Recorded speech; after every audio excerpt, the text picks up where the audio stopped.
Hello everyone, welcome on my YouTube channel GS chemistry. और आज हम स्टीरियो केमिस्ट्री में एक बहुत ही इम्पॉर्टेंट टेबल है उसकी स्टडी करेंगे, जिसमें आपको समझ आएगा कि कैसे हम कॉन्फ़िगरेशन या कन्फर्मेशनल आइसोमर्स, स्टीरियो आइसोमर्स बोलते हैं, और दो स्ट्रक्चर्स के बीच में क्या रिलेशन होगा, एनेंशियोमर होगा या डायस्टीरियोमर होगा। तो चलिए फ्रेंड्स, आज हम इस वीडियो के थ्रू डिस्कस करेंगे कि स्टीरियो केमिस्ट्री में कुछ इंपॉर्टेंट थिंग्स हैं, उनको हम कैसे रिलेट करें। जैसे कि कोई भी दो स्ट्रक्चर आपको दे दी जाए और उसमें आपको बोला जाए कि बताइए कि एनेंशियोमर है या डायस्टेरियोमर है या कुछ और है, तो उसके लिए एक शॉर्ट ट्रिक भी है, लेकिन आप एक ट्रेडिशनल मेथड लेके चलें तो आपके लिए वो ज़्यादा बेटर होगा, क्योंकि समझना और ट्रिक से काम करना दोनों डिफरेंट चीज़ें होती हैं। तो पहले आप समझ लीजिए, उसके बाद मैं आपको ट्रिक भी बता दूँगी। तो फ्रेंड्स, चलिए आज हम देखते हैं कि कोई भी दो स्ट्रक्चर आपको दे दी जाए तो आप पहले ये देखेंगे कि उसका मोलिकुलर फॉर्मूला कैसा है।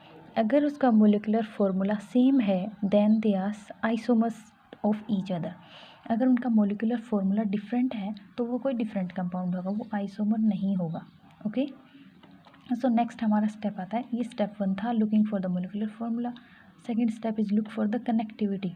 अगर आपकी कनेक्टिविटी, एटम्स के बीच जो कनेक्टिविटी है, कार्बन से कार्बन चेन जो जुड़ी हुई है, उसके साथ जो एटम्स कनेक्टेड हैं उनकी कनेक्टिविटी देखनी है। अगर उनकी कनेक्टिविटी सेम है then they are called stereo isomers. अगर उनकी कनेक्टिविटी डिफरेंट है, कनेक्शन ही उनके डिफरेंट है, तो वो कॉन्स्टिट्यूशनल आइसोमर, उनका कॉन्स्टिट्यूशन ही अलग हो जाएगा। तो कनेक्टिविटी अगर डिफरेंट होगी तो कॉन्स्टिट्यूशनल, तो वो बिल्कुल लिस्ट से बाहर हो जाएगा। इसमें हमारे आते हैं positional isomerism, positional, functional, tautomers, ये सारे ring chain isomers, meso isomerism, ये सब आते हैं।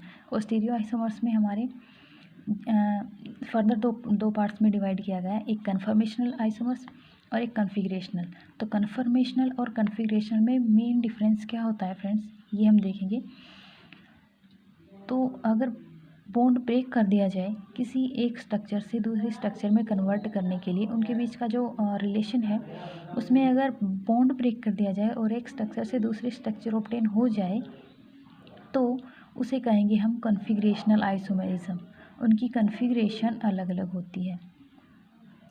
उस चीज़ के जैसे दो स्ट्रक्चर दिए गए ए और बी, ए से आपको बी में चेंज करना है। अगर आप इसके दो बॉन्ड ब्रेक कर देते हो, दो बॉन्ड, कोई भी एक बॉन्ड या दो बॉन्ड से रोटेट करते हो, या तो वन बॉन्ड ब्रेकिंग और one two bond constant and then rotate, दो इसके मेथड हैं। या तो आप एक बॉन्ड को ब्रेक कर दो और फिर रोटेट कर दो स्ट्रक्चर को, और दूसरा मेथड ये है कि आप दो बॉन्ड को कांस्टेंट रख के फिर रोटेट कर दो। तो वही सेम बात है, एक बॉन्ड को ब्रेक करना, सेम थिंग होती है। तो जो कॉन्फ़िगरेशनल आइसोमर्स है उसमें हमारे पास एनर्जी की रिक्वायरमेंट ज़्यादा होती है, और जो कन्फर्मेशनल आइसोमरिज्म है उसमें हमें सिर्फ रोटेट करना होता है, तो एनर्जी रिक्वायरमेंट कम होती है, एनर्जी हमें कम यूज़ करनी पड़ेगी।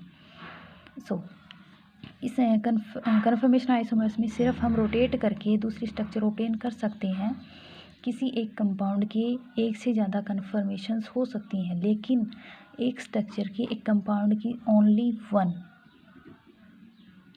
वन कन्फिग्रेशन होती है फ्रेंड्स, और कन्फर्मेशन हमें इनफाइनाइट मिल जाएंगी। ओके, सो आगे हम देखेंगे जो मेन पॉइंट है इस स्टीरियो केमिस्ट्री का पूरी का, कि एनेंशियोमर की रिलेशनशिप है दो स्ट्रक्चर्स की या फिर डायस्टीरियोमरिक। तो अगर दो स्ट्रक्चर दी गई हैं और वो कह रहा है कि मिरर इमेज है कि नहीं है एक दूसरे की, वो देखिए। अगर कह रहा है कि एनेंशियोमर है तो आप कैसे प्रूव करोगे, पहले देखेंगे मिरर इमेज है कि नहीं है। अगर नहीं है तो डायरेक्ट डायस्टीरियोमर की कैटेगरी में आ जाएगा वो। और अगर मिरर इमेज हैं एक दूसरे की तो वो नॉन एनेंशियोमर या आइडेंटिकल, इन दोनों में से कुछ भी हो सकता है। लेकिन इसके बाद एक कंडीशन और अप्लाई होती है कि नॉन, ये NSMI का मतलब है non supreme possible mirror image, और SMI का मतलब है सुप्रीम पॉसिबल मिरर इमेज। तो इसका मतलब ये है, ये non supreme possible mirror image का मतलब, जैसे कोई भी दो स्ट्रक्चर्स हैं, H OH OH H CH3 COOH।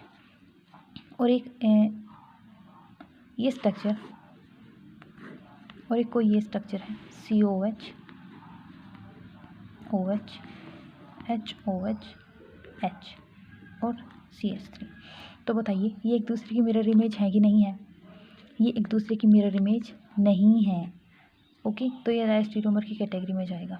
अगर ये एक दूसरे की मिरर इमेज होती, मान लीजिए मैं यहाँ OH लगा देती और यहाँ H, तो ये एक दूसरे की मिरर इमेज होती, एज इट इज़ कंपाउंड होता, और यहाँ CH3 कर दूँ और यहाँ COOH कर दूँ, देन आप बताइए कि ये दोनों क्या हैं? अगर आप देखेंगे ये दोनों एक दूसरे की मिरर इमेज नहीं है, तो फिर भी ये डायस्टेरियोमर हो जाएगा। अगर मैं इस स्ट्रक्चर को रोटेट कर दूं किसी भी तरीके से, जैसे मैंने इस स्ट्रक्चर को 180 डिग्री यहाँ से रोटेट कर दिया, तो ये COH ऊपर आ जाएगा और ये OH इस साइड आ जाएंगे दोनों। तो ये दोनों एक दूसरे के ऊपर सुप्रीम पोज करती हैं। ये सुप्रीम पोजेबल मिरर इमेज है एक दूसरे की। तो ये आइडेंटिकल कंपाउंड है। इसको सिर्फ रोटेट करने से वही स्ट्रक्चर आ रही है। इसका मतलब ये कंपाउंड और ये कंपाउंड दोनों सेम हैं, डिफरेंट नहीं है। तो सुप्रीम पोजेबल मिरर इमेज जो कंपाउंड देगा वो आइडेंटिकल होंगे, वो आइसोमर्स होंगे, आइडेंटिकल आइसोमर्स। और अगर जो non supreme posable mirror image देगा वो एनेंशियोमर होंगे। तो एनेंशियोमर के लिए एक परफेक्ट कंडीशन होती है। एक शॉर्ट ट्रिक मैं आपको बता रही हूँ यहाँ। शॉर्ट ट्रिक है कि सिग्मा, SN या I, इन तीनों में से कोई भी एक एलिमेंट आपको ग्रुप थ्योरी का किसी भी मॉलिक्यूल में मिल जाए तो इसका मतलब ये है कि वो एनेंशियोमर हो ही नहीं सकता।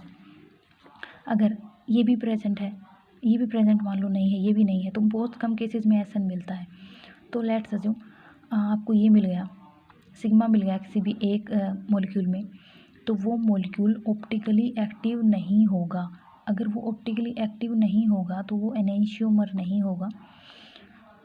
तो आप सिर्फ ये ध्यान रखिए कि सिग्मा, SN या I, इन तीनों में से कोई भी एक एलिमेंट आपको अगर मिल जाता है किसी भी मॉलिक्यूल में, किसी भी कंपाउंड में, तो वो कंपाउंड एटलीस्ट ऑप्टिकली एक्टिव तो नहीं होगा, बिकॉज उसमें कोई भी सिमेट्री एलिमेंट है प्रेजेंट है इन तीनों में से कोई भी एक, तो वो कायरल नहीं होगा। और कायरल नहीं होगा तो वो एनेंशियोमर नहीं होगा, क्योंकि एनेंशियोमर ऑप्टिकली एक्टिव होते हैं, कायरल होते हैं।